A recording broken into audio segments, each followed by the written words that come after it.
This is your home for St. Cloud State hockey, keeping you up to date on the NCHC. One-timer coming, they score! Ripped in! A bomb from Permix! Women's WCHA. So Dana Rasmussen fires and she scores! Dana Rasmussen for the Huskies alongside The National Hockey League. Dwayne Kaprizov in for a chance to win it! He scores! Kirill, the thrill is for real! Welcome to the NHL, a game winner! And everything from the state of hockey. St. Cloud Cathedral is now 42.6 seconds away from wrapping up the school's first ever title. Welcome to the Huskies Warming House Podcast Den.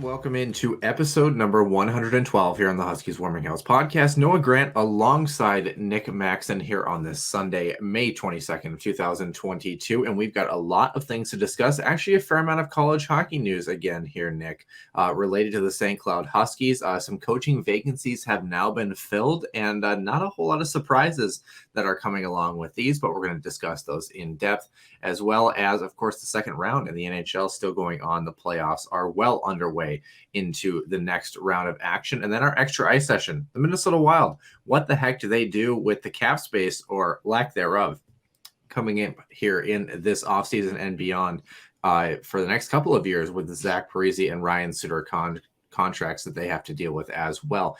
As always, we'll start with the Huskies Illustrated Weekly Roundup and Center Ice View News and Notes. So we're going to discuss some more coaching changes around the National Hockey League, some player signings, as well as some more finalists for awards in the National Hockey League. Center Ice View News and Notes. Center Ice View provides you with the best coverage of St. Cloud State Huskies hockey, from game notes, recaps, photos, and more. Go to centericeview.com.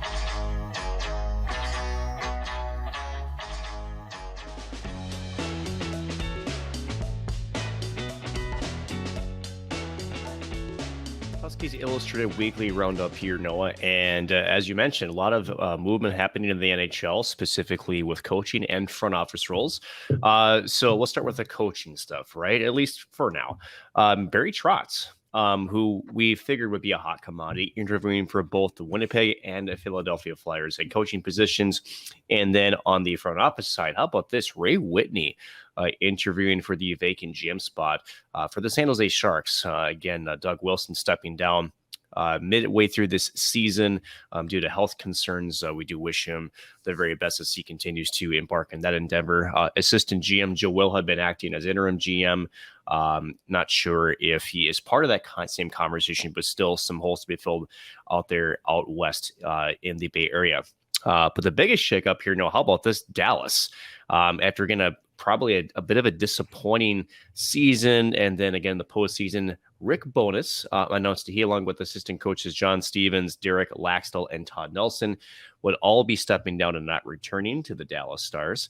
Bowness took over in 2019, appearing in the Stanley Cup final in that first season. A bit of a surprising run here for the Stars. That, again, during the COVID season, first time the Tampa Bay Lightning won the Cup since their first ever in 2004. So now how about this? We have now 5 NHL head coaching vacancies. So we have the Stars, we have the Winnipeg Jets, the Philadelphia Flyers, the Detroit Red Wings, and the Vegas Golden Knights. 4 other clubs, Montreal Canadiens, Chicago Blackhawks, Florida Panthers, and Edmonton Oilers, all currently have an interim coach in place at the moment. Again, Florida and Edmonton deep in playoff runs. Canadians and the Blackhawks, we'll have to see if they remove an interim tag or if they decide to look elsewhere outside the organization. But this is pretty typical, Noah, here as we get about this way through the offseason. You start to see things open up, and unsurprisingly, some head coaches will likely find a new landing spot. The old wash cycle, recycle continues, but you kind of wonder where some of these squads, especially Philadelphia, what direction they take, especially after their, shall we say, abhorrent season. I'm very curious to see what the other four teams that don't get Barry Trotz do. I think that's the better question, is what are the rest of these teams going to do? Because I don't know if you know this, Nick, but you can only coach one team at a time, as far as I know, in the National Hockey League. I haven't Now really that you seen mentioned that, I had no idea. Yeah, crazy. I haven't really seen it done any other way. And it's been a while since we've had a player coach. So I'm going to say that Barry Trotz is probably going to only go to one team, and that leaves the rest of them trying to figure out some other pieces. Of course, Peter DeBoer is another name that could potentially be out there as well.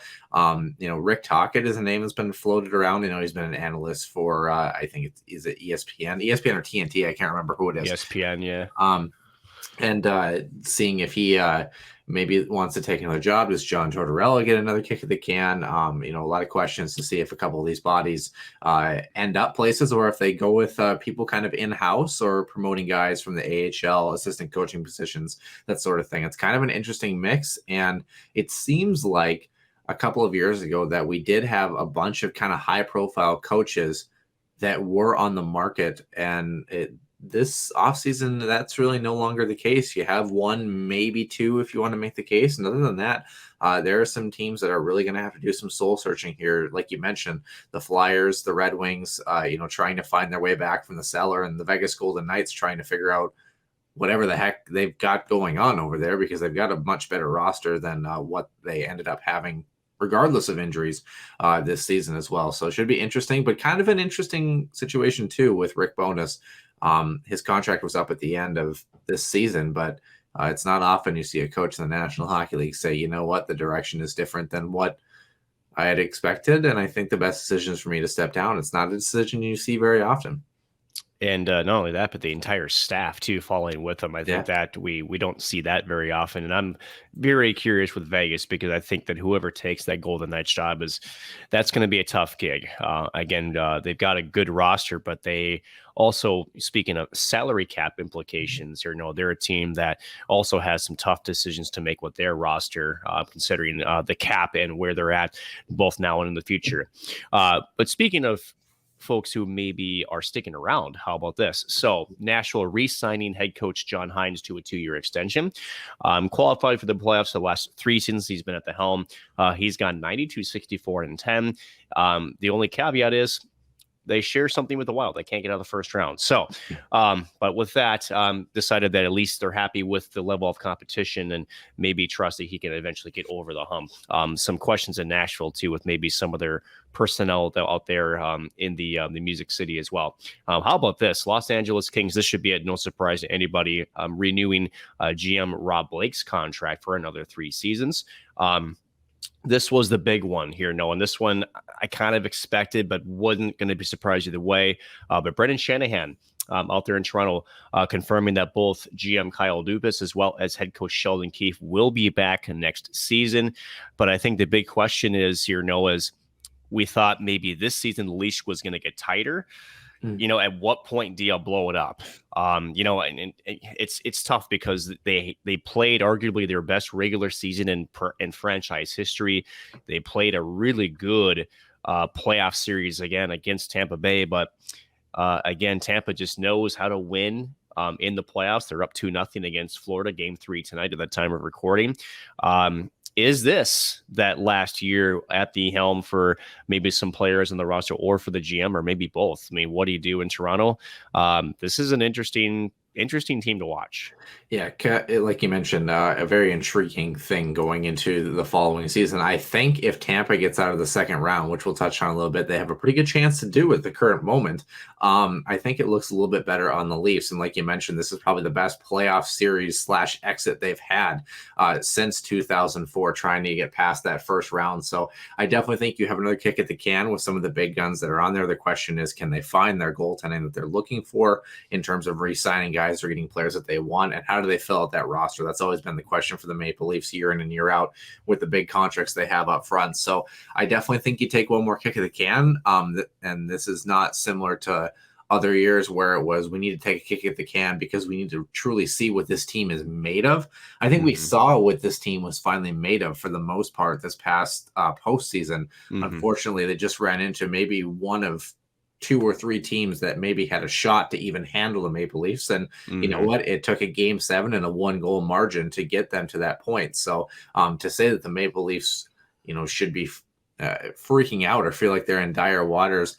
The contract situation for some of the, filling out the depth and the goaltending is a question mark. But I think a lot of things were answered this past postseason, that this team does have what it takes. They just ran into a good hockey team. And you know what? We have to realize that sometimes that just happens. They weren't the Wild this year, where they just kind of, slowly whittled away in games 5 and 6 and were non-existent. Right. And, not just the Tampa Bay Lightning, but back-to-back Stanley Cup champion Tampa Bay Lightning, too. So, again, recent success and how to actually... Is that good? I've heard it's okay. So, lastly, though, in some player signings here, Columbus netminer Jonas Korpisalo getting a 1-year, $1.3 million extension. And this was one that a lot of Pittsburgh Penguins fans were watching. 6-year extension, $5 million on the annual value for that.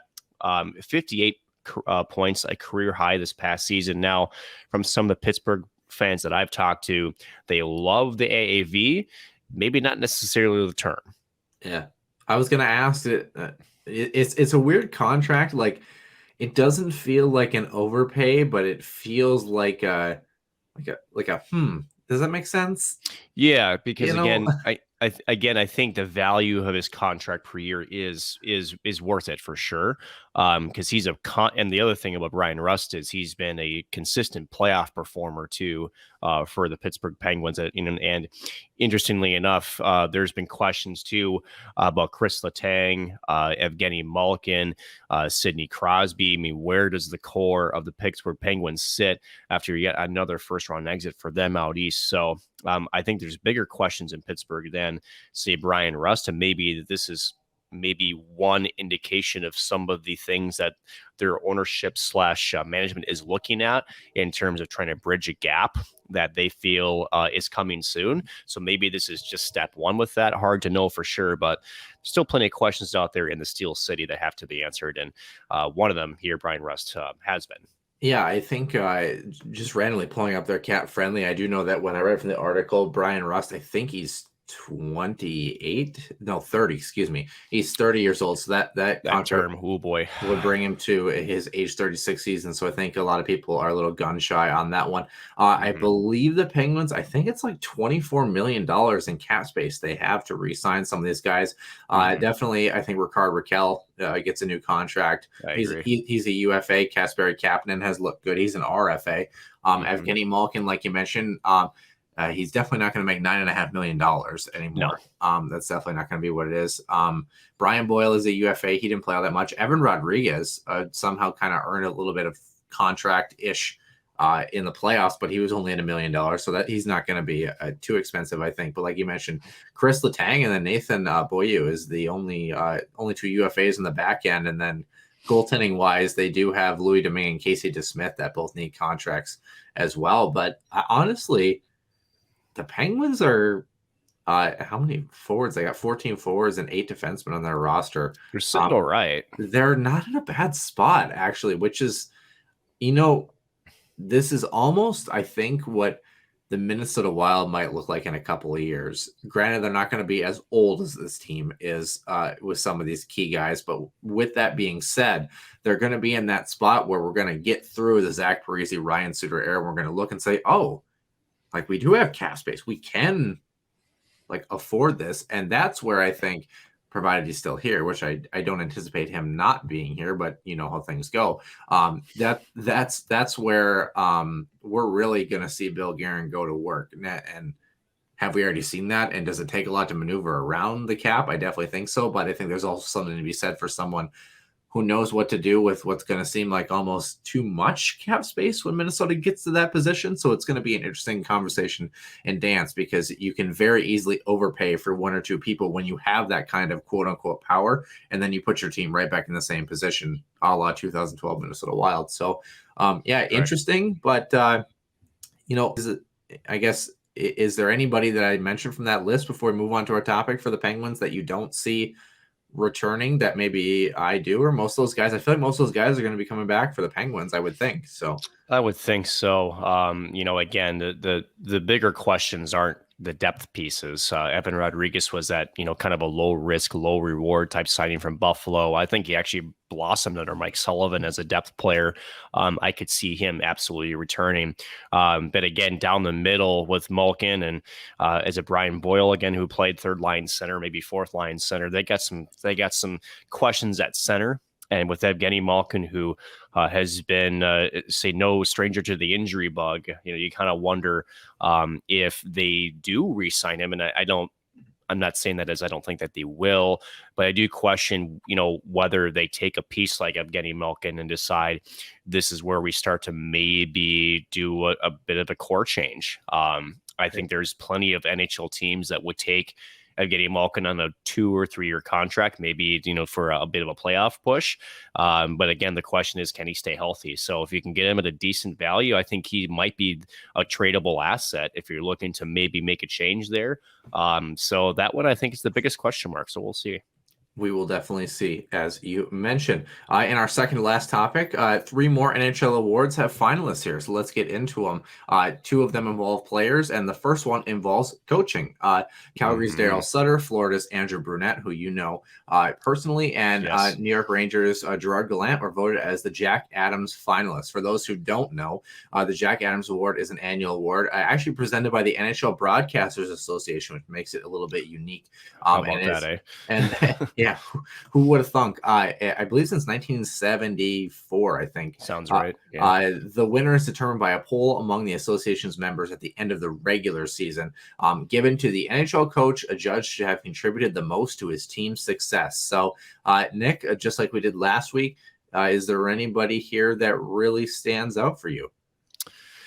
Oof, honestly, and this may be just me, but how about Daryl Sutter? Yep, same. And honestly, with Daryl Sutter, and it's, and as you mentioned, I know Andrew Brunette very well, but Andrew Brunette, he didn't really have to come in and change anything. Despite some of the, share we say it, just some of the ripple effect from the Chicago Blackhawks situation and Joe Quenneville. I think if, Brunette's on this list because he didn't, reinvent the wheel. He kept doing the same things, and he kept a team that was the hottest team coming out of the gate and to a historic season for them. Now, unfortunately for them, I hope that they can rebound from a 2-0 deficit, because I do think that Florida, it'd be good for the game if they can go on a deep run and at least make the East Finals. That'd be great. Gerard Gallant, as we know, for whatever reason, wherever he goes, he seems to find instant success. The big question with Gallant has been, how long does that success stay put? But with Daryl Sutter, Calgary was sort of a mess last season. There was questions on Johnny Gaudreau, on Sean Monahan, just to name a couple with some of his core pieces. They brought him in to shore up things defensively, and look at that wagon. My goodness. So to me, Daryl Sutter deserves a lot on this list. He's rightfully on this list. And to me, if I'm in this association, that's my pick, is Daryl Sutter. I agree 100%, and he's got the best press conferences. I mean, come on. Yes. The thing that's interesting about the Calgary Flames, they expected to rebound this year, but I believe Daryl Sutter in that staff, they created a team that was kind of built for the playoffs and accidentally created a good regular season team. I don't think anybody, like Johnny Gaudreau, had the quietest 115-point season I've ever heard. No question. No question. It's very weird. Like, he was tied for second in the NHL in scoring with Jonathan Huberdeau, and then just behind Connor McDavid. And like, I don't think I heard his name more than like twice all year. Like, it was very weird to me. But the times we did hear him, it's like, well, where's he going to sign next year? It had nothing to do with his current year's success. And it's interesting. We'll get into this, obviously, in the main portion of the show. But the Calgary-Edmonton series definitely has a bit of a more wide-open feel than the one against the Dallas Stars. Let's just put it that way. And you thought Markstrom was the best? No, I'm kidding. Yeah. Don't at me. We're gonna stay up in Canada here. Lady Byng finalist given to the player who best combines sportsmanship with high-level playing ability. These finalists are chosen by a committee of NHL executives led by Commissioner Gary Bettman and Deputy Commissioner Bill Daly. That's Winnipeg's Kyle Connor, Carolina's Jakob Slavin, and Minnesota's Jared Spurgeon are the finalists at the behest of every St. Louis Blues fan and every cross-checking aficionado that has ever been seen. It is really a sportsmanship-like penalty. I don't think one cross-check defines a player, but Jared Spurgeon, I believe this is a regular season award, so it actually doesn't take that into account. But nonetheless, Oh boy, I would say, I mean, I like Slavin too, but I would say that Spurgeon is probably the pick here if you take that, whatever the hell that was in game one out of the equation.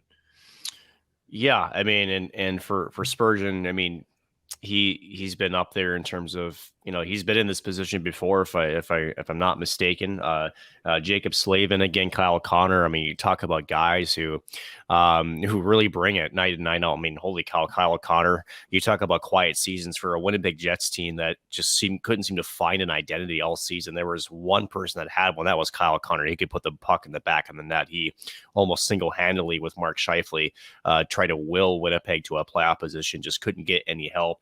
Jacob Slavin, again, in the back end for Carolina, just incredibly talented, both offensively and defensively. Former Colorado College Tiger, also for those NCHC fans. So a little bit of proud moments there. And then again, Jared Spurgeon. Spurgeon to me is my pick, not because I'm a homer, but because I'm a homer. But no, no, I think, whenever you hear him speak, whenever, you hear people in the league talk about him, he exemplifies this award. And yes, in the playoffs, frustrations happen. Just ask Braden Shen. And, you get that. But as you mentioned, this isn't a playoffs award. This is a regular season award. I think Jared Spurgeon absolutely deserves some accolades here, especially with the way he conducts himself on and off the ice. Yeah, you mentioned college hockey for Slavin as well, too. Kyle Connor, a former Michigan Wolverine a couple of years ago as well. So Jared Spurgeon is actually the only one who is not a former Division I college hockey player in this list, and I think he gets this award like you had just mentioned. Last one that we're going to talk about, the King Clancy Memorial Trophy Award, given to someone with great leadership qualities on and off the ice, who has also made a significant humanitarian contribution to their community.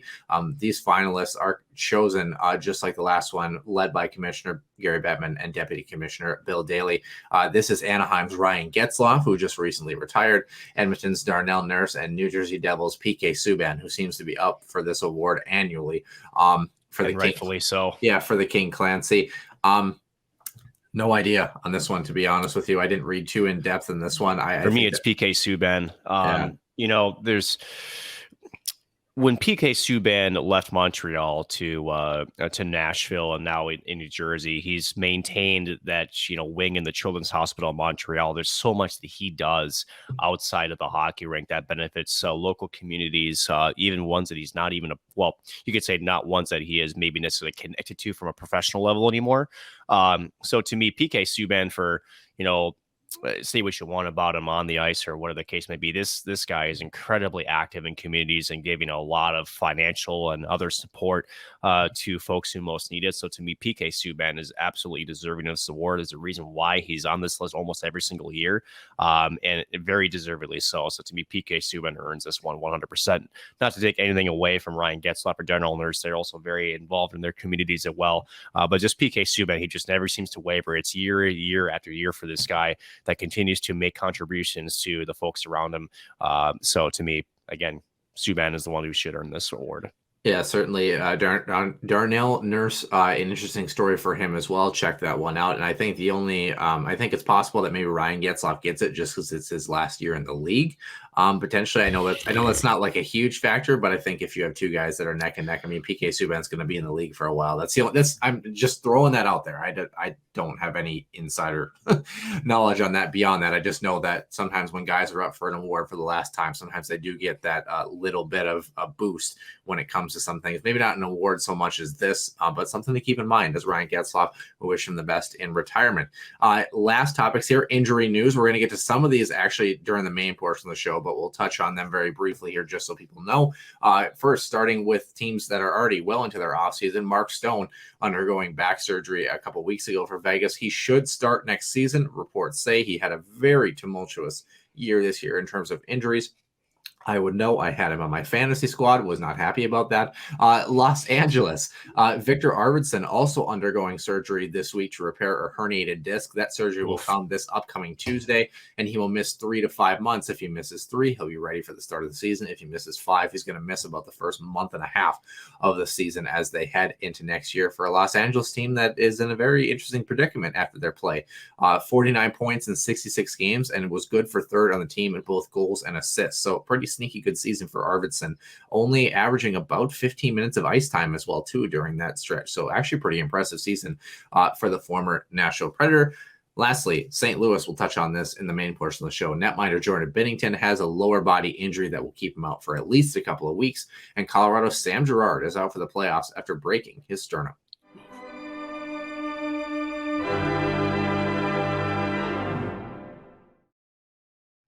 Episode number 112 here on the Huskies Warming House podcast. Noah Grant alongside Nick Maxon. Nick, welcome into the show. A lot of things to get to here.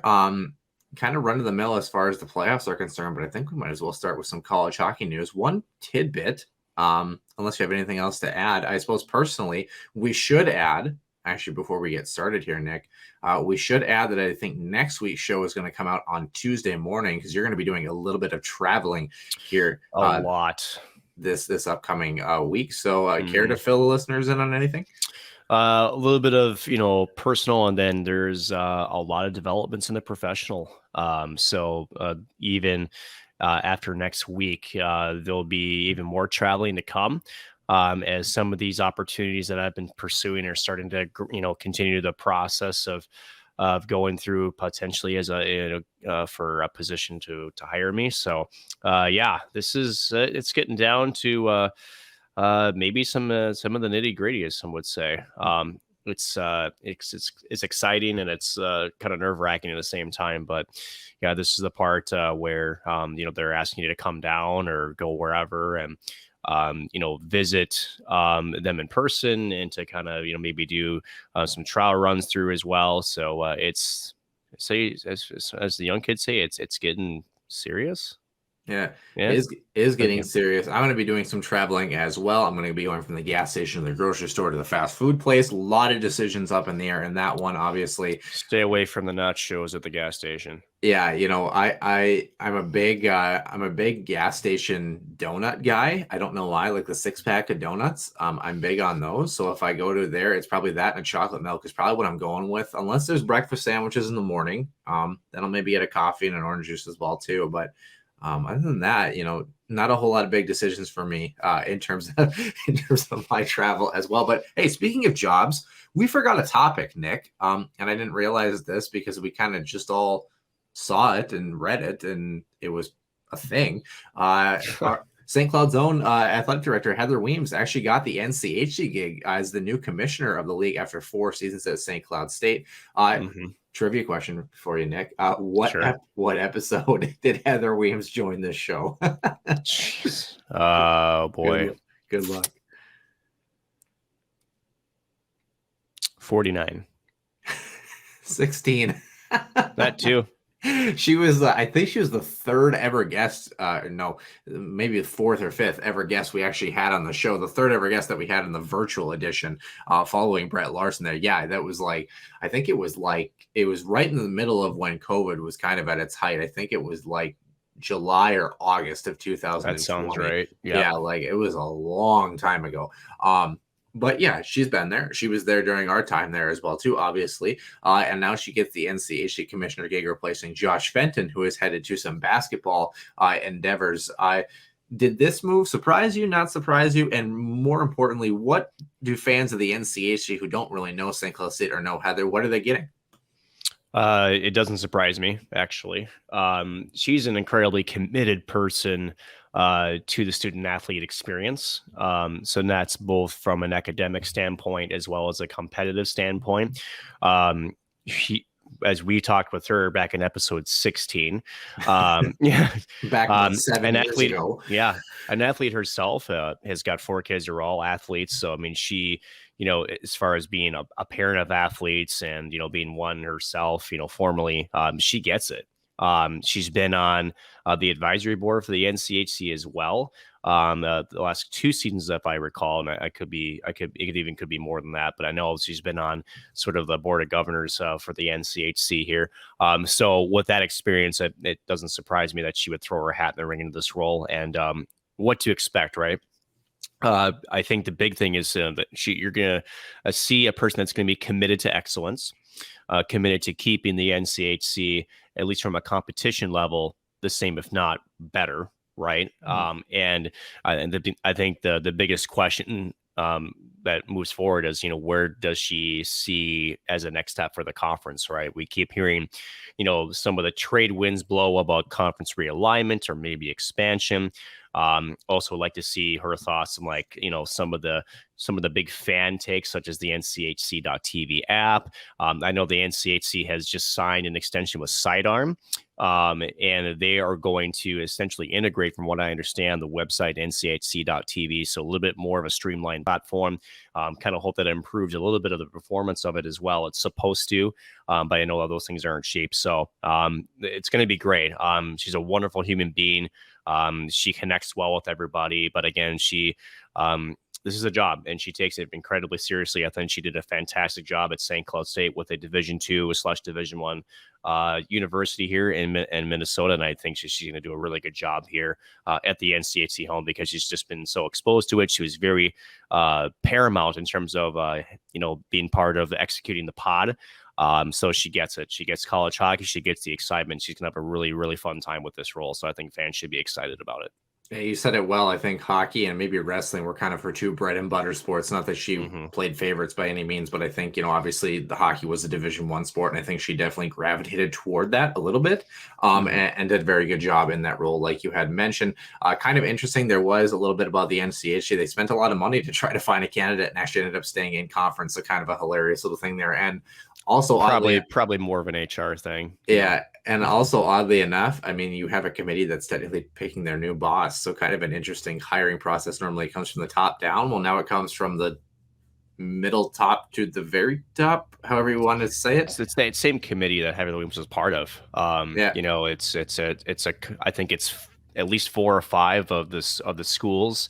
Someone from them is involved in this. And so they're kind of like, I don't know if they're like exactly decision makers, but they help make recommendations and, they help be liaisons for the schools between them and the commissioner. And, I think that's going to make Heather Weems, her being in that position, I think it's going to make it really easy too, because not only is she familiar with the conference, but she's been in that role as in sort of, that advisor between her school as well as the NCHC conference at that time, Josh Fetton. So I think that transition for a lot of the schools involved will be pretty seamless. Because they know her and she knows the roles from both being in the position she was as far as being a part of that committee and now being at charge at the top. Seamless transitions are no stranger to our next guy. Women's hockey head coaching position has been filled. Brian Adelski gets the women's hockey head coach gig. No surprise here on this one. We talked 2 episodes ago about all 3 candidates. If you want to go back and check that out in the Extra Ice session, it's well worth your time. To give you kind of a rundown here for those who did miss spending the last 3 seasons, actually with the KRS Vodka Rays in Russia's Women's Hockey League, they were 77-17, not too shabby. Did coach China's women's Olympic team for the 2022 Beijing Olympics. 2 victories in the top-rated penalty kill unit in that pool. Spent a season as director of hockey activities at Culver Academy. For those who don't know Culver, it's a very esteemed development program for young hockey players. And then the big one, head coach for the University of North Dakota, got a very poor hockey team when he first integrated that team and ended up compiling 5 20-win seasons, leading them to an NCAA tournament appearance for back-to-back seasons over his 11-year tenure before the Fighting Hawks were no longer a team. And then also leading his alma mater, Wisconsin Stevens Point, for a couple of years, 5 years actually, 108, 21, and 11 for an 811 winning percentage. So not too shabby for Brian Adelski. Also other news for women's hockey as well, too, I should mention. Emma Paluzny, who just finished her career as a Husky, did earn COSIDA Academic All-District honors. She is actually the first ever first-team all-conference recipient and the program's first player of that year at any position. The first-team all-district honorees advanced to the All-America ballot. And they will be announced in June. So we're going to keep an eye on that. Was pursuing her MBA and had a 3.89. So congratulations to Emma in that ride as well, too. But minus the academic side, the coaching side has been filled with Brian Adelski for the women's hockey team. Emma Plusny is no longer the goaltender of the future. That is now Sani Ahola. What does Brian Adelski look forward to? What does he bring to the table? And do you think we're going to see a turnaround for this Huskies squad? At some point, yes. This was the guy that I sort of circled. I know you were looking, I think you were looking at Eric Strand there from River Falls.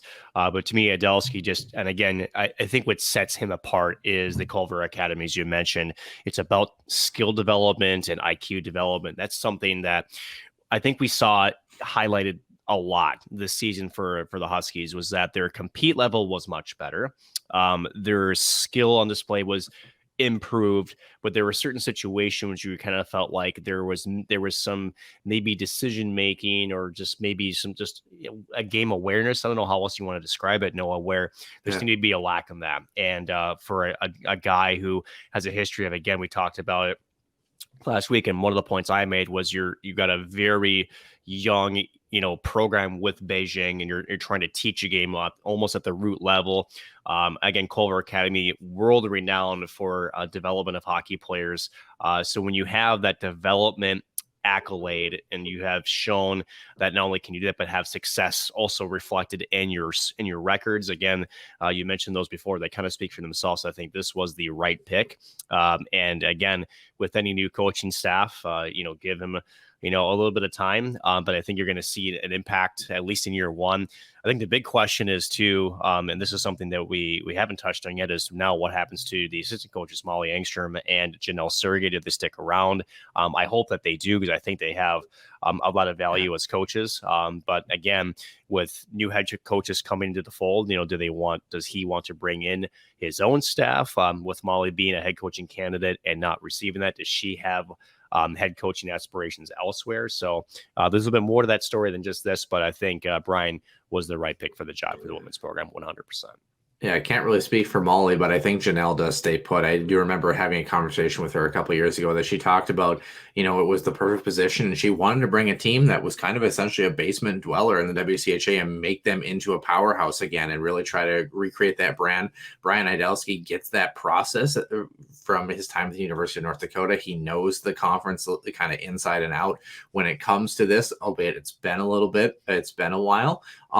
But at the same time, knows exactly what he's getting into and knows the development level all the way from, like you mentioned, the youth development level all the way to the international stage. So a fantastic pick for this Huskies program, and curious to see how he's able to carry this team. I think it was kind of a perfect timing and a perfect storm for Brian to end up at a university like St. Cloud. So we'll have to see how he can carry his success on forward. On the men's side, the assistant coach fanfare kind of came and went without any too much of a kerfuffle. RJ Enga was simply promoted to the assistant coaching position, was director of operations and video coordinator after coming from Colorado College, where he was since 2014, and then spent 3 seasons before that as an assistant coach and director of player development with the Chicago Steel in the USHL, where he helped improve the team from 9 wins in a season to 29, so not too shabby in the middle era for the USHL time for RJ Enga.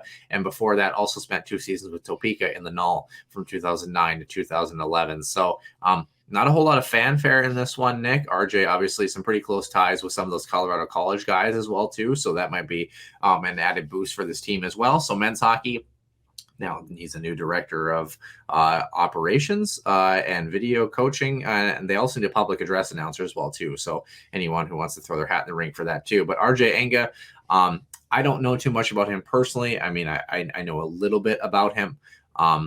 I haven't met him personally. Nick, you probably have some more experience with this, but yeah. Oh, yes. I know RJ. Pretty intelligent guy. Yeah. Very intelligent. I was actually, and I think I mentioned this story before, but in the Mankato series earlier this year, that was my first time I got to meet him. And, it's kind of funny how the Mankato press booth, sort of coaching booth is set up. It's kind of right in the middle of the stands. It's kind of bizarre.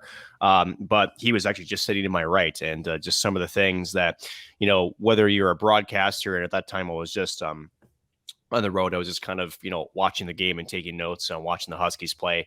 Mankato, again, two of the top teams in the entire country early going at it. And, it's kind of funny, Noah, how when you're a player and then you become sort of a watch, right? You kind of sit on the sidelines. You're still saying those small things you would say in the bench, like, oh, good stick.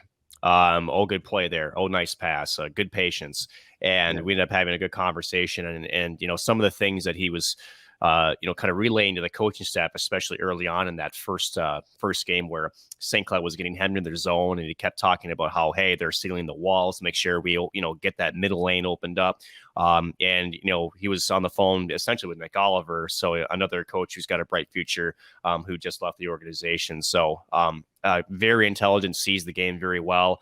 Again, when you're a video operator, it's not like, I think people have this misconception that all you're doing is teaching video. No, you are recording the video and then live in game. You're trying to be, that press box eye where you can see things that the coaching staff cannot on the bench. And so you're trying to give them that bird's eye view and be able to relay and make in-game adjustments. It's a very important position.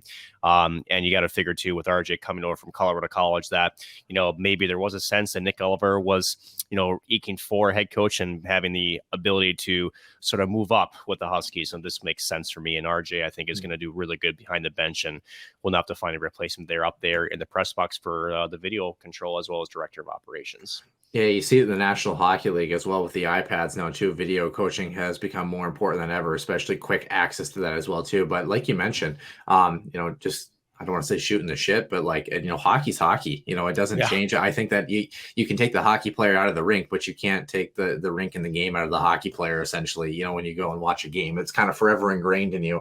And I think that that's a prime example, is just sitting in the press box and being able to see those little things. And I think all of us do it. I mean, when I watch the Wild I still talk to my TV, and sometimes you catch yourself doing that where you're like, time or, feet and that sort of thing. And it's just like I'm hundreds of miles away from this game, and I'm acting like I'm on the ice right next to Kalen Addison, who's never on the ice because he's in the press box. But nonetheless, oh boy, we'll touch on that in the extra ice session, because the Minnesota Wild are not in the second round.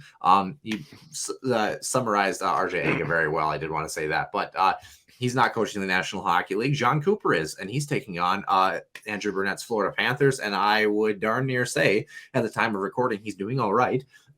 Most of these game threes are coming today in just a couple of hours. So let's get started in the Eastern Conference. Tampa Bay 2, Florida 0, an absolute dagger from who else but Ross Colton with just a couple seconds remaining to give a 2-0 lead over the Panthers in game number 2. Game 3 is today at 12:30 Central Time. I don't know that I'm surprised that Tampa Bay is up 2-0. I would be shocked to see them win it in 5 games or less. I think that Florida is going to have a bit of a pushback here. Now, they're on the road, and they drop both their home games, which is not great. I think game 2 is kind of a wash, and that's just a painful way to end a hockey game. Game 1, they did not show up. I think if they can right the ship and at least just get a win, I think the series becomes interesting. You can't go down 3-0 to the Lightning, though. You can't. I don't know if we're giving enough credit to that goal in game number 2. I don't. And here's why I say that. It's not that you end it 2-1. If it's 2-1 at the end of 2 and nobody scores in the third, it's kind of like, okay, we just couldn't find a way. But having a chance to push to overtime, again, those goals that come at such a late, they just, for whatever reason, they sting more. And you kind of wonder, to your point, does Florida, can they sort of harness that and make it a motivating factor? Again, Tampa, this is exactly where they want to be, going back home. Their crowd's going to be electric, no pun intended. But that was bad. That was exactly. But that was like Noah Grant level bad. That was I figured I'd go down to your level for a second. But how bad did it hurt? It's still searing through you. Yeah. Shocking. Anyways, so oh god, enough of those bad puns. So, but no, that Tampa, I mean, oh goodness, you got to think that they have a huge advantage here. Now again with last change being in front of their home crowd, you kind of wonder how Florida's going to counter. It sounds like they were making some tweaks to their forward lineup groups in practice yesterday. Again, trying to find some kind of a spark. And again, it's a 1-goal hockey game, but again, your backs are now against the proverbial wall in the second round, again, against a back-to-back cup winner who doesn't really let their prey get away from them very often. They're a team that does, kind of put the dagger in. So this is a huge game 3. If Tampa goes up 3-0, I think this is a sweep. I hate to say it, but for this is the money shot. This is their game they have to have. So important game here for the Panthers. Well, the Panthers just leave Carter Verhaeghe out there for the entire game. They'll be fine. Yeah, I would be shocked to see the Panthers not get at least one win. I think this goes to at least 6 games. I think the Panthers are going to have more pushback. We're going to definitely find out today, and could be very wrong very quickly. We'll have to see. The later midday game that we have today is also in the Eastern Conference. Carolina 2, New York Rangers 0. Game 3 is today at 2:30 Central Time. Carolina just kind of sneakily took both of these hockey games. A pretty gutsy winning game number 2. Game number 1, the OT winner from who else but former Minnesota Wild player Ian Cole, with only his 2nd career playoff game and only his 31st career NHL goal in like 500 games or something like that. So of course he's going to vary. The Rangers, a very intimate success story and comeback story in round number 1. This is a series out of the 2 of them in the Eastern Conference. I mean, this could easily be 1-1. This could easily be 2-0 the other direction. It's just kind of some poor luck for the Rangers and some pretty good shutdown defensive play for the Canes. Yeah, one of the better defensive cores in all the NHL that doesn't get talked about enough for the Carolina Hurricanes. And like you just mentioned, now this game shifts to New York and Madison Square Garden. So the huge advantage to the Rangers fans, that faithful, when MSG is rocking, that's one of the best arenas to play in. So I expect the Rangers to have a good pushback on home ice, and I do expect them to get at least game 3 here. But again, great series, 2 very evenly matched squads. And as you mentioned, Carolina just getting the bounces. New York is playing pretty good hockey, just unable to get over the hump here to get a win in the first 2 games. But back in home ice, get last change. You'll have an energized fan base. I think they take game 3. Yeah. Oddly enough, both rounds in the Eastern Conference for the first 2 games of the respective series were both 2-0, and both the ones in the Western Conference were 1-1 until last night when Colorado did beat the St. Louis Blues by a score of 5-2. A lot of injuries going on for the Blues in this one. We'll touch on that in just a second, but this one is the latest out of the 4 games that we have, or 4 matchups that we have. Game 4 will be on Monday at 8:30 p.m. Central Time. Colorado does lead this series 2-1. I picked the Avs to win in 5. I don't know that the road is going to be that easy anymore. They still have a chance to do that. I still stick by that. I will. But Colorado, getting a little bit of a balance after Nazem Kadri went for a loose puck, ran into Jordan Binnington, and Binnington is going to be out for 3 to 4 weeks at least with a knee ailment. So kind of a poor bounce for the Blues. Ville Husso comes back in, was not able to get the victory last night. But the big one on the other side for the Avs, Sam Girard getting hit by Ivan Barbashev.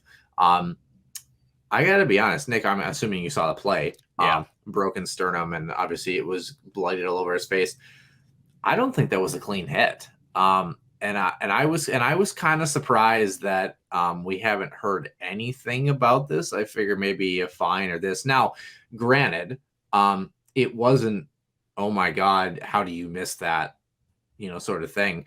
I don't know that it was a shoulder to shoulder as people want to place this, honestly. And especially when they show the replay in full motion, when you have somebody who, the definition of boarding, some people cited charging, but I think the definition of that is when you forcefully drive an opponent into the boards in a vulnerable position. And when you have somebody who goes somewhat head first into the dasher and ends up like that. I mean, you listen to the play get played back in real time. It's a sickening sound. It's a sickening play. Now, like I said, I don't think he ran him from behind. I don't think he jumped him. I don't think he left his feet. I don't think it was anything like that.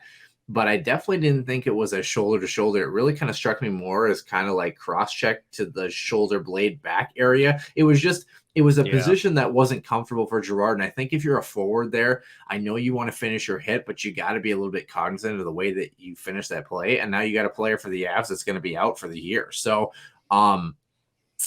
your thoughts on that one, So a couple things. This hit is mirrored Ivan Barbashev loves to finish his checks behind the bench, and behind the bench, excuse me, you can't really skate there, behind the net. But one thing that he has done is he had this almost exact same play against Jan Ruda of Tampa not that long ago. Essentially the same play. Was a puck dumped in. Barbashev, again, a guy that likes to play a little bit of an edge, goes in and makes contact behind the net. And again, with this hit specifically, one thing about Sam Girard too is I don't know. Like I'm actually playing it back right now just to give myself a little bit and to see the angles. I don't know if it's a dirty hit, honestly. Yeah, when I look at it, it's very close. Like I'm not, like I said, like I didn't look at it and go like, wow, like they missed it. But I was kind of looking at it and I'm like, geez, with the fact that someone gets injured and the way that he got injured, like you don't just break your sternum. You don't just, you know what I mean? Well, like, and here's where when you look at it, right? So when you're playing it back, and this is, I'm trying to figure out a way to explain this to folks who are just in our audio only version, version here. Barbashev, good on him. He actually he gets the inside position, then he actually turns with his right shoulder, and then puts him in the bench. The big thing that he does, he actually avoids, at least the hit from behind, as he's trying to essentially keep him from doing so. And I think just the way that Sam Girard goes into the boards, right? He's almost kind of his left shoulder as he's a right-handed shot, and he's going from his left to his right. Essentially, he's got his chest essentially sort of facing the boards.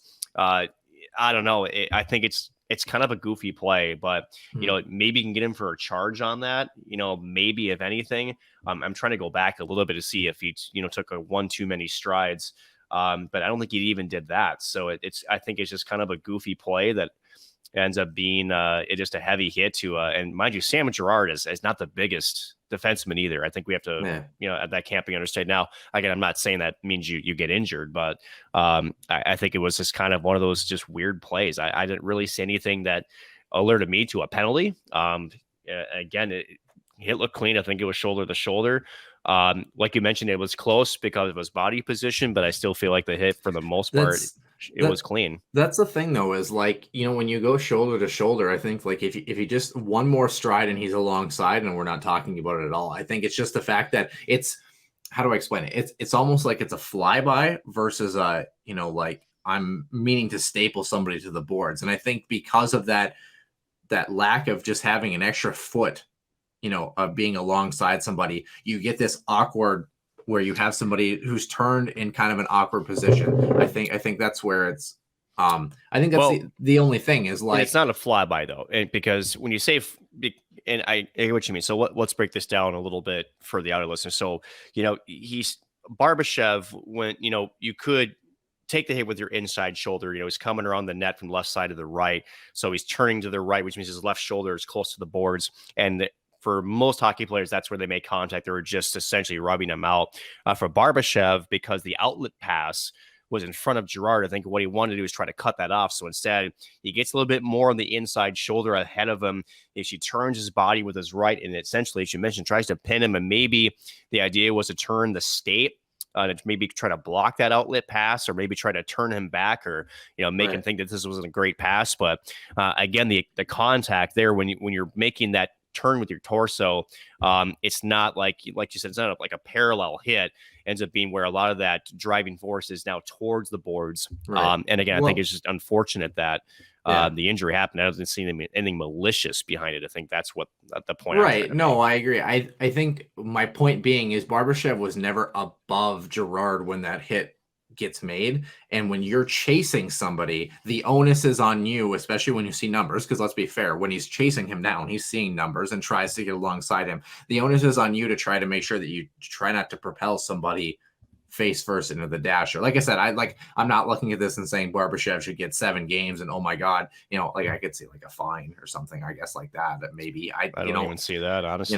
I just like it looked bad. It looked bad. I thought it looked bad. Don't you can't just sit there and say okay. Like a board is a board.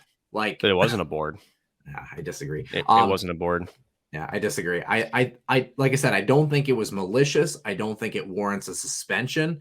I as I look back on it, I go, you know what? That was a little bit worse than what I originally thought. That's all I'm saying. And I don't know, especially when someone gets hurt like that. I mean, you stand up and you got blood all over your face. Like, yeah, the contact of his head hits the dasher. Yeah, the lip, and that's where you see the blood. And that's what I'm saying. When you're getting chased down by somebody, you expect the contact, but I don't think he expected it to come from like diagonally behind as opposed to somewhat alongside. And that's where I'm saying that extra foot makes a huge difference. If you go back and watch the film, I think you're underestimating how he wasn't really that far behind. In fact, he was pretty even with the shoulder when he makes the hit. Yeah, I just know that as an attacking forward, the onus is on you to make sure that you keep that in mind. Like I said, he's trying to prevent the outlet pass.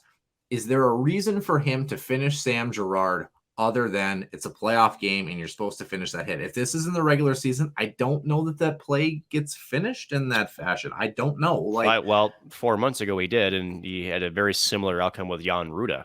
Yeah, I don't know. But nonetheless, the Colorado Avalanche are leading this series. And this series shifts to St. Louis. It was very weird. Actually, I think the bigger storyline for game number 3, and unless I missed something, which I definitely could have, what was the deal with the crowd in St. Louis last night? Did you see that? I didn't. It looked like an afternoon game in game 45 of the regular season. I mean, a lot of empty seats last night, a lot of them. And I was trying to look to see, was there a traffic issue? Was there like a tornado warning? Was there something? It wasn't like FedEx Field where there was a sewage leak or something. Nothing Yeah, like that. I'm kidding. The only thing that I saw was something about the NHL start times, but even that, it was kind of odd to me. Like I was watching the game and I was like, something must have happened here. Like that, it doesn't make sense. And you looked, and I was trying to look on Twitter. I was trying to look all the. I didn't see St. anything Louis that sports writers, and nothing. It looked a little bit sparse to me. I don't know. I didn't actually look up the official attendance, but I thought it was kind of odd for a team that just won a Stanley Cup 3 years ago to, not have the support in the second round. We'll have to see on Monday, but see. I guess we'll see. There is a series, the last one, that has no shortage of fan support. To say the least. Yeah, the Battle of Alberta, Calgary, and Edmonton tied at 1 game apiece.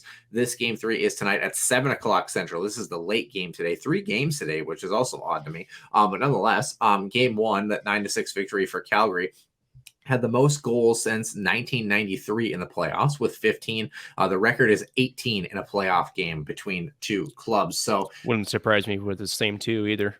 Yeah, it's intriguing to me, especially Calgary, how much a different opponent that is not defense orientated really let the Flames kind of run rampant a little bit here. Now, Edmonton found a way in the second game and, was able to kind of counter fire with fire here. This is going to be no punches held back, offense versus offense. May the best goaltender win, and the best goaltender is questionable at best on both sides right now. I mean, this is just 2 heavyweights, not playing defense at all and just punch for punch. It's funny how you say both these guys could be questionable, yet one of them was your pick for the Vezina, but I digress. So, first of all, Nick, you're not part of the voting committee because you need to realize that this is part of a regular season voting. Thank you very much. I understand that. I know. And number 2 is Jacob Merkson is still good. So no, I know. Yeah. It doesn't help that this is one of the best rivalries in hockey too, the Battle of Alberta that goes way, way back. Again, you said the record was 18, and what was that? What was that year? The mid 80s. For what? Sorry. For the 18, the record for playoff goals. Oh, I didn't look it up actually. Okay. Yeah. It wouldn't shock me if maybe the 80s Oilers wasn't part of that with Gretzky, Yari Curry, just to name a couple. Right? It wouldn't surprise me if the Oilers are part of that. But with that being said, how about this? Game 1, Calgary actually blew a 3-goal lead, to allow Edmonton back in it. And then Calgary, very shortly afterwards, almost like, okay, we played with them a little bit too much. Now let's actually finish the job. And they did. 9-6, I think it was. 9-6. Calgary, just stupid high-scoring playoff game. And then game number 2, a little bit more defense. And speaking of defense, how about the big season acquisition, big offseason acquisition? Was it a couple of seasons ago, Duncan Keith, or was that this year? Last year. Was it last year? Okay. Yeah. It all starts flowing together for me. So really made a mark for Edmonton last in game number 2, which is what the Edmonton Oilers were kind of why they brought him in, is they wanted that Stanley Cup experience to be able to win in the playoffs, and he was an impactful player. I think if you're Edmonton, again, it's not easy. You have Mike Smith and Mikko Koskinen as your 2 goaltenders at play, but if you can try to keep the more of a low scoring game, I think Edmonton has the advantage with that. And again, Connor McDavid, or should we say McJesus, whatever his last name is, with Leon Draisaitl, holy cow. If those two can get hot, we see that they're just as capable of keeping up with Calgary as anybody else. So this game, technically 5th, really tied for 4th in terms, 2 games with 16, Los Angeles 12, and Calgary 4. That was in 1990. Edmonton 13, Los Angeles 3 in 1987. Yep. In 1989, Pittsburgh 10, Philadelphia 7. That had 17 goals. And the record holder is actually April 7th, 1982. The Los Angeles Kings 10, the Edmonton Oilers 8. So, so was that after or just before? That must have been just after the Gretzky trade, right? No, that's way before. That's way before. 1982.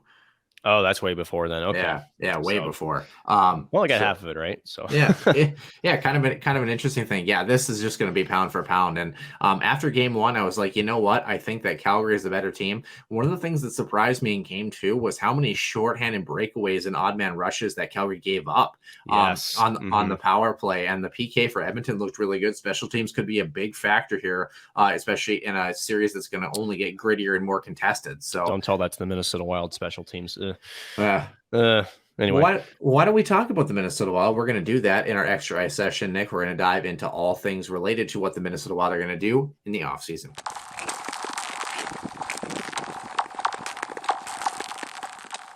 Extra ice session here on the Huskies Warming House podcast. Noah Grant alongside Nick Maxon, and we're talking all things Minnesota Wild here in the extra ice session, specifically the offseason plans for this team. Question marks. To put it lightly, for this group. Not as many as you think, though. You're right, actually, like 110%. Seriously. You're right. So let's start with the fact that the Wild are getting ready for the NHL draft. The Wild do have a draft pick in every round except for the 7th this upcoming, and actually moved from the 59th pick overall in round number 2 to the 47th pick with a couple of trades. So the 59th pick was actually given away in the Marc-Andre Fleury trade. And then Vancouver was actually the pick that came back the other direction. The trade that came back, and that one was actually during the Arizona Coyotes trade that saw Roussel, Beagle, and Louis Eriksson move over, and Minnesota was part of that deal in kind of a 3-way swing there. So on the forward side, you are 110% correct. If you believe that Connor Dewar and Brendan Duhaime are both NHL caliber players at this particular point, actually the Minnesota Wild roster on the forward side, notwithstanding, so without RFAs and without UFAs, actually has 11 forwards right now. On the front end. The big one missing for the RFA on the forward side, obviously, is Kevin Fiala. The 2 UFAs, Nick Delaurier and Nick Bukestad. And then Connor Dewar is actually an RFA as well, too. So 10 forwards, I guess I should say. On the back end, you have 7 defensemen that are under contract, and 8th in Jacob Middleton that is an RFA, and the only UFA that probably won't return is Jordy Ben. And then on the goaltending side, Cam Talbot is signed for 1 more season. Marc-Andre Fleury is currently a UFA this year. So, like I mentioned, I'm trying to see here. 2 RFAs and 4 UFAs plus 4 UFAs, 2 RFAs on this team. So actually not a whole lot of things to take care of. So people say, well, hey, Kevin Fiala, even if he costs $7.5-8 million, why don't you just get rid of Matt Dumba and your problems are solved? No, because of Matt Boldy and all the other RFAs who are going to need long-term extensions after this season when the Wild are still in cap hell. So, Nick, out of all the players that we have kind of mentioned, do you want to start with the RFAs? Do you want to say, okay, let's start with the UFAs, actually. Fleury, Delaurier, Bukestad, and Jordy Ben. Any of those guys you see returning? Marc-Andre Fleury. Yeah. Anybody else? It seems that Fleury is, I know within their time in Pittsburgh, Guerin has, there's a relationship there. I do think, you could have one of the best goaltending tandems in hockey if you were able to get him at the right price. So I think that Minnesota will make a good push to sign him. It sounds like there's a mutual interest there as well. So I do see Marc-Andre Fleury having a good chance. Delaurier, have to be league minimum, I think. I could see him coming back just because I think he's got a little bit of that sandpaper to his game that I think is missing a little bit from the fourth line. He may not be a regular per se when it comes to maybe a fourth line, but I think he'd be a good depth piece. Nick Bukestad was essentially shelved for the most of the back half of the season, and I don't think he never made a playoff appearance. So if that's pretty telling, I don't think he returns. I don't think who am I missing? Jordy Ben. Nope, he's gone. Yeah, so there's just not room. The thing with Nick Delaurier, he finished the season with 8 goals, 5 assists. And when he was with the Wild, 25 games for regular season and playoffs, he had 3 goals, 0 assists, and was -5 in that. So yeah, I don't know that the case is looking all that great. No, but I also don't think that the fourth line was constructed the way that it needed to be also for a playoff fourth line either. Hey, we mentioned it before. Where's Cody McCormick when you need him? Exactly. Okay, let's talk about the RFAs, the 2 bodies that I think Minnesota would really like to have back. Middleton. Yeah, Middleton would be very good. The thing is Jacob Middleton affordable for the Minnesota Wild? The question is this. Do you try to – the challenge here with the defensive core, you have 7 defensemen as it is. Technically 8 if you want to throw Middleton into the mix because he's still an RFA. His rights are held by the Minnesota Wild. So Spurgeon, Goligoski, Brodin, Dumba, Kulikov, Merrill, and then Kalen Addison. So you add Middleton to that mix. That's 8 defensemen.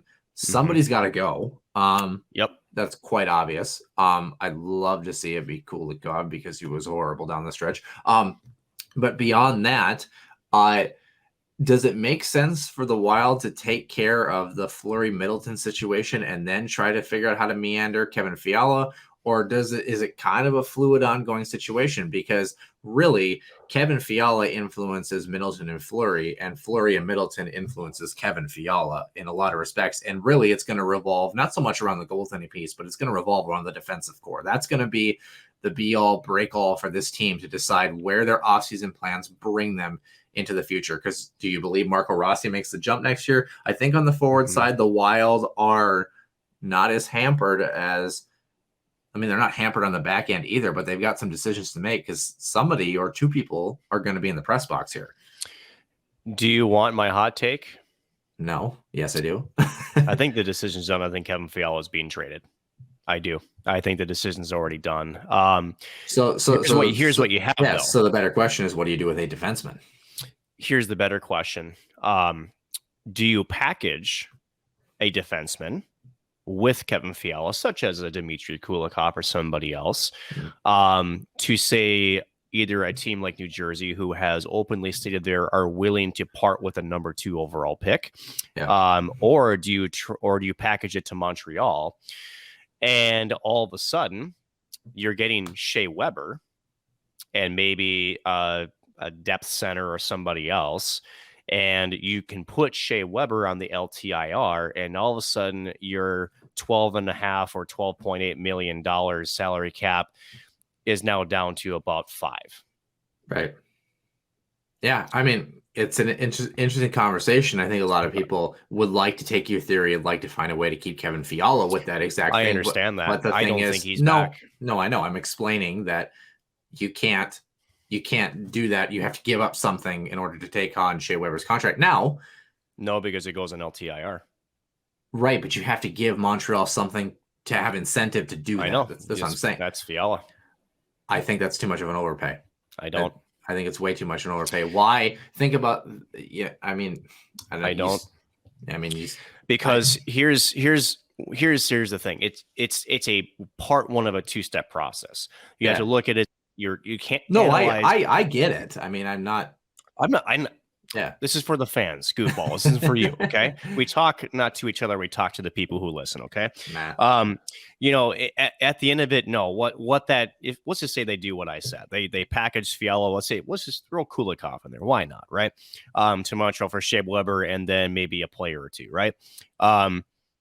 At the end of it, that $7.5 million that you can put in LTIR allows you to go out and maybe with free agency, allows you to maybe have those conversations with Jake Middleton and also with Marc-Andre Fleury. It gives you a little bit more of a salary because, again, people are like, we'll give Kevin Fiala $8 million. Here's what they're missing. You need space for call-ups and for, everything else that happens. I mean, your salary cap is all affected by all these things. And who's to mention, I mean, Minnesota was, besides Matt Dumba, I mean, and here's the other thing. When was the last time that we saw a Minnesota Wild squad essentially be able to absorb some key injuries, such as Matt Dumba, and really feel like their game didn't really dip that much? Yeah. Right. So, and that's the other part of it is to the conversation is, and this is something I thought before I listened to Bill Guerin's press conference. I really thought that, one thing that we saw with Matt Dumba out of lineup is that back end still looked pretty damn good. And so does that make the case, okay, well, if you can live without him and he's got 1 year left at 6, does that make him a tradable asset? It kind of does. The problem is Matt Dumba has never really got back to form since, well, he had that chest injury back a few years ago. He doesn't seem to have the offensive threat that we used to see. And as you saw, a little suspect on the defensive end in the series against St. Louis. So I don't know. Again, it sounds like, at least from what I can see, that his mind is made up.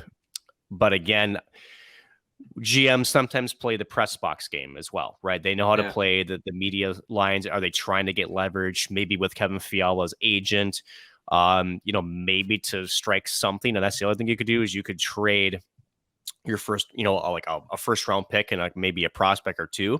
Wild fans will kill me, but let's just throw Kalen Addison in there to get Shea Weber's contract. And then you maybe could sign Kevin Fiala and then actually have some cap space left over. You bring up Marco Rossi because I think he does make the jump, not only because I think he's earned it, but I also think that his salary is very, shall we say, admirable for the Wild situation. So there's a couple of different things you can go about this. But at least from what I gathered from what Bill Guerin's words were, he was very sure about a couple of people. But then when he asked about Kevin Fiala, it was very much, let's see what happens. Very dismissive. Yeah. So hard to say for sure, but I think if I had to throw my card of cards, Fiala's on his way out. Yeah. I mean, I don't disagree with you in that sense. I mean, I wouldn't be shocked to see him on his way. The proposal that you mentioned, for people who are wondering, by the way, it turns about $7.5 million in projected cap space for the Minnesota Wild to do all this into about $15 million.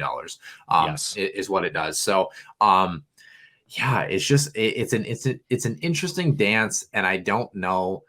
The thing is, does Bill Guerin go with the safe route, re-sign Middleton, get a good deal from Marc-Andre Fleury, and then maybe try to test the waters with trying to pick somebody up, via trade or that sort of thing? Or does he make some sort of big splash like you mentioned? Or does he have something, up his sleeve that he finds a way to retain Kevin Fiala? I think, and I don't know that I speak for everybody, but I think that in a vacuum, if you were able to re-sign Kevin Fiala, you would like to keep him because he was just that good. Playoff performance notwithstanding, he was just that good in the regular season that I think he definitely is warranted of a contract beyond this. But if you're not going to do that, you're definitely going to try to find a way to utilize that asset as best as you can. Now, the thing we were talking about New Jersey, by the way, willing to part with that second overall pick. New Jersey, this is their fourth top 3 or top 5 pick in the last 5 years or something like that. Tells me two things, because New Jersey was not that good this year, injuries or otherwise. Disappointingly so. A lot of people thought, myself included, they would make a bit of a jump this year, and they didn't. So here's what it says. Shane Wright is the projected first overall pick. Then you throw Logan Cooley and I forget his name. It's Slavovsky, or however you say his name. The number 1 European rated player. Yeah. if you're that willing to part with a second overall pick, is that a reflection of the New Jersey Devils franchise, or is that a reflection of this year's draft class? And I say that because a lot of people have talked about, oh, well, you trade Kevin Fiala for the second overall pick, your return is going to be huge. Man, how many times have we seen second overall picks not turn out, especially in a very weak draft class? How about number one overall picks? Exactly. Shane Wright's not a given thing. Look at Alexei Lafreniere, who I know Minnesota Wild fans were very bummed to get knocked out of that when they had that pseudo draft, whatever you want to call it, with the lottery balls too. Draft, yeah. I got to be honest. How do I say it? I think Kevin Fiala is worth more than a second overall pick, dare I say, because he's a known commodity.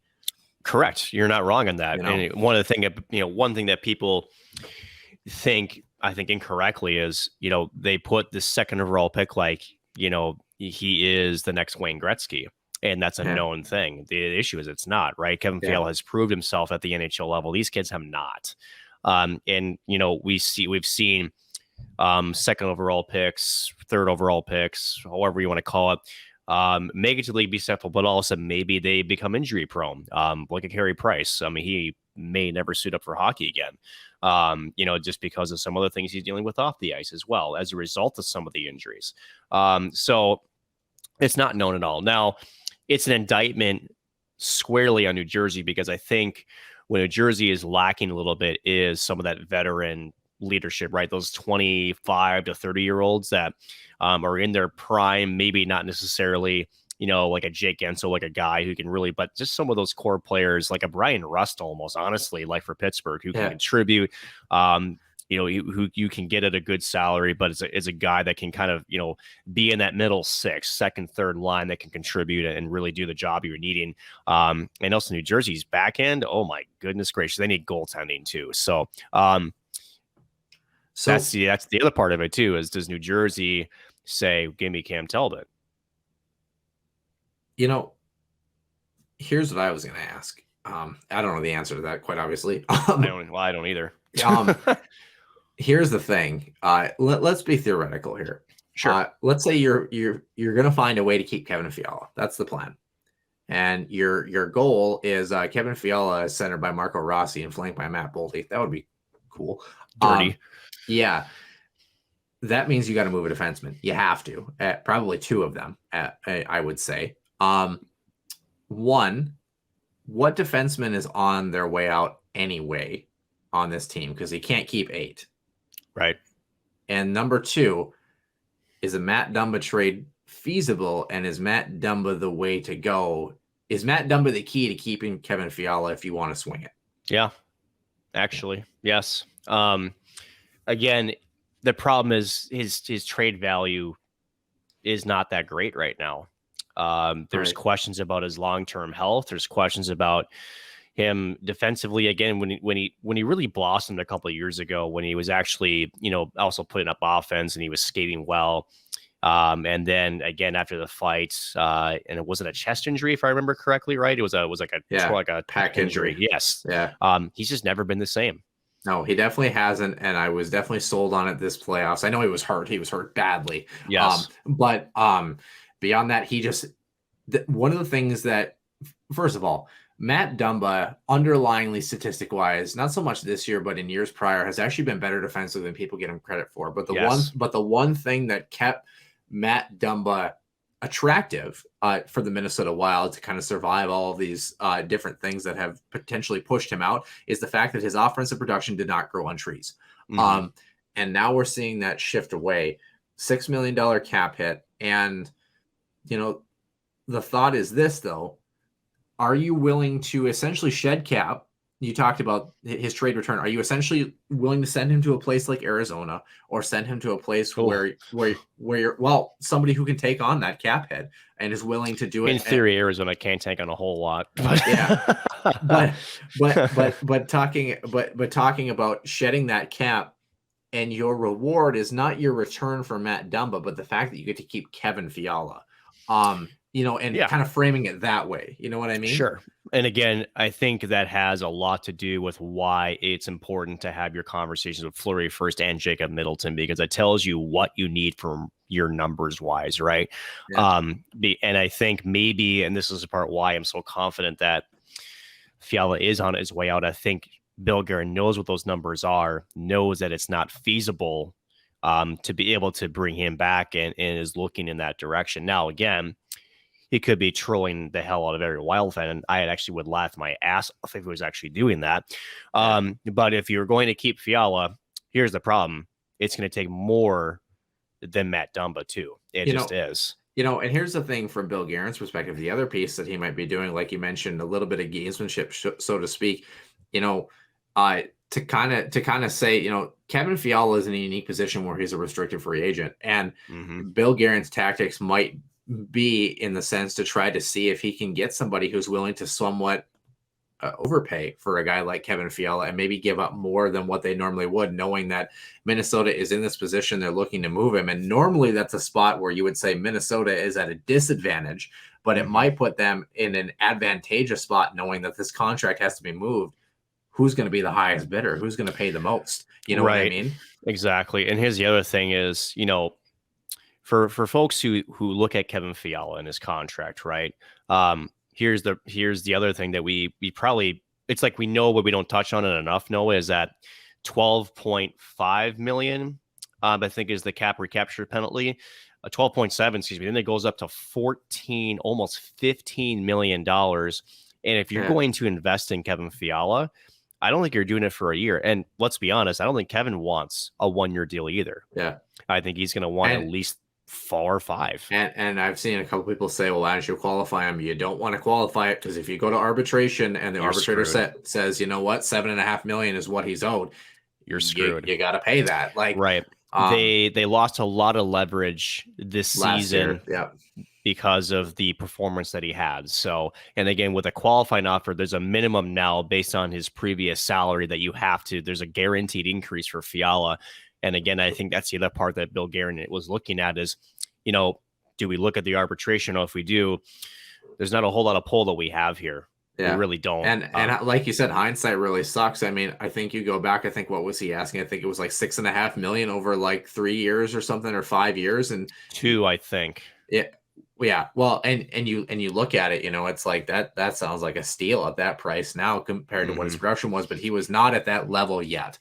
And you almost know you kind of almost think that when you go back to that original arbitration, you almost kind of feel like they knew going into that arbitration that if Fiala had a season like he did this last year, that this was almost an eventuality, right? So where it was almost rolling up the proverbial craps table, rolling dice, and not getting crap. And you kind of, I think, the more I think about it, the more I do feel like this is more than just a missed, or could say a first round exit in the making. This goes way back to last year's contract negotiations with Kevin Fiala. And I do think that Bill Guerin had the foresight to understand that it's going to go one or two ways. Now, on the flip side of it, and this was the risk they take, right? And I think Michael Russo even said it, it's with last year's contract, had it been higher, they almost feel like they could have actually needed to trade him last year. He wouldn't have even been here this year. So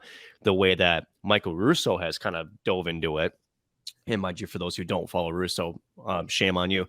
But it's almost like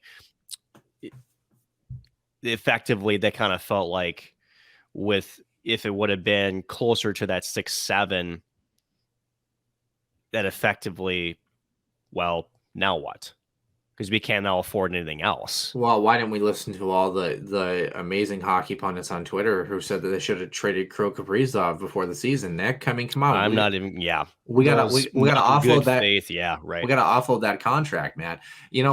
Here's the thing, though. And I think that there is kind of this gloom and doom mentality. And if it's me, I'm finding a way to keep Kevin Fiala at all costs. I shouldn't say all costs, but I am, because he is that much of a game breaker. He showed it last year, like 82 or 85 points in total this season, over whatever it was, like pretty much a point per game player, essentially. That's playoffs included. So I think if you can do it in a way that is somewhat sensible, you find a way to keep him. He's just that good. Again, Same discussion we had with Matt Dumb a couple years ago. Offense doesn't grow on trees. Regardless of that, the gloom and doom attitude actually should go away from Minnesota. I mean, there's a way you can still mess everything up, but Minnesota is actually in a really good spot here. Dare I say, they're in a really good spot because they either retain a guy like Kevin Fiala, who's a very good hockey player and who will definitely contribute on this team for a long time to come, or they're going to get something in return that is going to make this team better and give them opportunities either in the immediate future or down the road as they continue to work their way through cap hell. They invest in the young guys like your Kaprizov, your Boldies, your Marco Rossi's, and you continue to get to that point. So I think Minnesota's in a decent position, honestly. And let's build on that a little bit, right?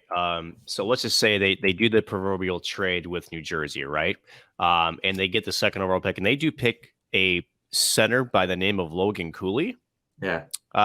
He's pretty damn good, at least right now. And he's going to be at the University of Minnesota, at least for the time being. God knows how long he lasts there. Again, we could crap on the Gophers and, all we want. But I'm sure Huskies would love that, where the Minnesota Wild's future is in Bob Motzko's hands. They would love that. They would love that. But Derek, did I just say we drafted one of the best centers in the draft at number 2, where we need help down the middle and for the future? Now, the Minnesota Wild fan in me says exactly what, Nick? What happens if we draft Logan Cooley number 2 overall and Logan Cooley is a bust? Well, that's the risk you take. Mm-hmm. That's the thing is, that's the thing with some of these takes that are on social media is with anybody, including number one overback Edmonton and Nailed Yakupov. Anyways, so you just don't know, right? It's always a roll of the dice. It doesn't matter who has their draft pickings. I know people like to give Mel Kiper crap because he deserves almost every single one of it, but at the end of it, it's a crapshoot no matter whose list you're looking at, whose analysis. Again, Logan Cooley could be a bust because let's just say he gets hit hard in the corner in college, has a career-ending knee injury. Let's look at this. Teddy Bridgewater for the Minnesota Vikings, right? A non-contact injury to his knee. And effectively, now, was he going to be like, a Brett Favre quarterback? No, but he was going to be serviceable. And essentially kind of wrecked, his full potential that it could have been as an athlete. So there's things outside of your control with all these draft picks that could take an asset like that and make it less valuable. So no matter which way you slice it, it's a roll of the dice. Doesn't matter if it's 1 overall or 205th. In fact, let's plead the opposite. Was it Kaprizov 157th overall? Let's even go further than that. Pavel Datsyuk and Henrik Zetterberg, both 6th and 7th round picks, ended up being the opposite. So, do I need to say any more? Yeah. Well, speaking of your theory, last little tidbit here. I was just pulling up Cap Friendly to see players who are going to be unrestricted or restricted free agents. It's pretty much UFAs is this list coming up this summer. Getting ready. So talking about your theory about the Shea Weber piece, trying to free up some cap space here. The big name on the list, the 2 big ones, actually Johnny Gaudreau and Matthew Tkachuk are both going to be free agents, UFAs and RFAs respectively. So Calgary has some work to do on that end. Yes, they do. Number 3 on this list is a centerman, 31 years of age, by the name of Nazem Kadri. I sorted by points this year, 87 points for him. Kevin Fiala is 4th on this list at 85. Philip Forsberg is a point behind him. Jason Robertson. Jesper Bratt had 73 points this year. Yeah. On a New Jersey Devils team that was very bad. Yeah. And he unfortunately, he's only 23. But looking, Giroux, Pierre-Luc Dubois. I got to be honest, though, Nick. There's not a lot of names that stick out to me that scream game breaker within the age range that you're looking for. That's the only thing is, do you believe that, like I said, do you believe that it's better to try to swing the Shea Weber piece to try to keep Kevin Fiala versus doing it to try to free up cap space to find somebody for agency? Because here's the thing. Let's say the Wild do all these things as well, too. And they say, you know what? Nazem Kadri's our guy. We want him. We want him for 3 years. He's our guy. And then he gets scooped up by New Jersey the next day. You know what I mean? Like that's also a piece too that they have to consider. So I'm not sure what Bill Guerin has up his sleeve. I'm excited in some senses because he's done different things than what we've seen, but I do not envy him. No, and for those who are wondering, the Shea Weber contract goes until 2025, 2026. Yeah, so insane. what that means is you get actually $7.8 million in cap relief on LTIR if you're able to scoop up that contract. Again, the question is going to be, what does it cost you? Yeah, till they change the CBA. Right. And so at the end of the day, I don't know. I think, and honestly, I don't see them changing that CBA anytime soon.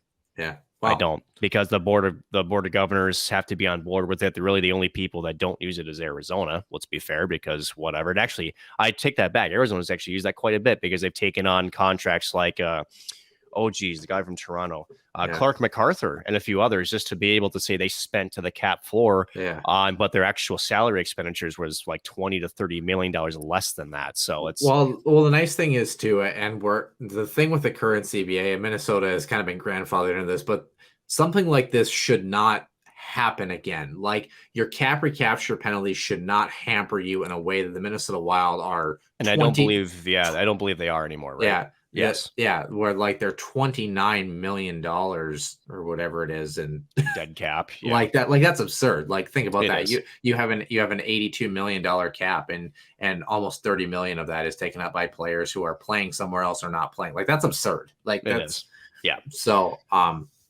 yeah, hopefully the Minnesota Wild find their way through it. I'm not sure. I think what's clear to say from this discussion, none of us, you, me, anybody else, are really sure what's going to happen. It's kind of a murky water, and it all revolves around one player. That's Kevin Fiala. And kudos to him. He had a heck of a season. He's definitely, wherever he plays, he definitely has earned his next contract.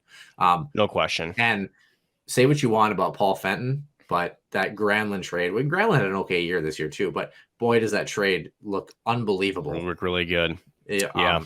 With that move. So he did turn into the game breaker that we had expected this season. Hopefully that can translate into playoff success. I would love to see a Steve Dangle trade tree at some point with that trade. Yeah. Because I do think, because again, whether Fiala does stay with us or whether he gets traded, that trade tree could be very bountiful for Minnesota, no matter what happens. That's, like I said, if there's one caveat, if Fiala does get traded, he's going to demand a pretty good haul back, and that could reap even more rewards in the future, or maybe even immediately. We'll have to see.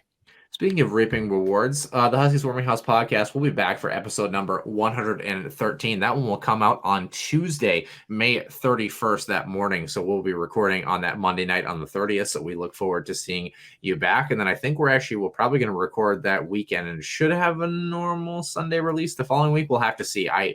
That's kind of the tentative outline as of now. We'll definitely take a look. But yeah, what do you got? Anything? I was just going to say things are incredibly dynamic right now for my schedule. So we'll obviously do the best we can to keep everybody updated on the schedule. Just know that things might bounce around here and there a little bit, just compared to both my schedule as Noah's schedule. And I think for me and for what I just need to understand is with these job seeking processes now continuing to evolve and move forward, is that, I'm going to be getting requests to travel in very short notice. So just understand that we're trying to keep it as consistent as we can, but just understand there's things that are beyond our control, and we'll do the best we can to keep everybody as a heads up with that. So just stay tuned to our social media at Warming House Den. We'll keep everybody up to date to the schedule, or if any schedule changes do occur, we'll announce them on there as well. Yeah, well, like Nick said, a lot of travel questions, and we're going to head on down the road. That will do it for episode number 112. For Nick Maxon, I'm Noah Grant, and we will see you back in the den soon.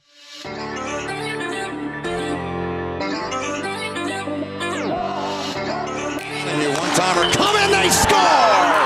Ripped in! A bomb from Permix! So Dana Rasmussen fires and she scores! Dana Rasmussen for the Huskies alongside Dwayne Kaprizov in for a chance to win it. He scores!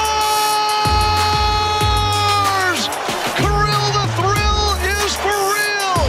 Welcome to the NHL. A game winner. St. Cloud Cathedral is now 42.6 seconds away from wrapping up the school's first ever title.